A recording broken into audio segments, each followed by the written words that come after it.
All right, let's talk about how science is solving a persimmon's pucker problem. Ever bitten into a fruit that just makes your mouth pucker up instantly? Well, there's a name for that. It's called astringency, and it's all thanks to tannins. With some persimmons, this isn't just a funny face moment, it makes them completely inedible. So what's the fix? The industry standard is to blast them with carbon dioxide. It's a pretty cool chemical trick.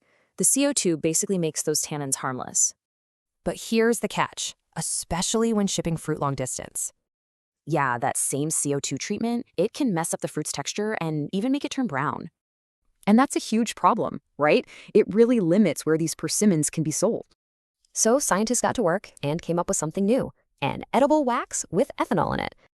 Basically, this wax coating slowly lets that ethanol soak into the fruit during cold storage. It gets the same job done as the CO2, but it's way more gradual and gentle. Okay, so the big question, how does this new wax method really stack up against the old CO2 way? When it comes to getting rid of that pucker, turns out both methods totally worked. And what about keeping the fruit nice and firm? Yep, both treatments did a great job. But the real difference showed up when they looked on the inside. And wow, just look at this picture. The difference is pretty shocking, right? You can see the CO2-treated fruit got all that browning deep inside after storage. But the fruit with the new wax coating? Absolutely perfect. No browning at all. So let's break it down. When you look at the final scorecard, there's a clear winner. The study's conclusion?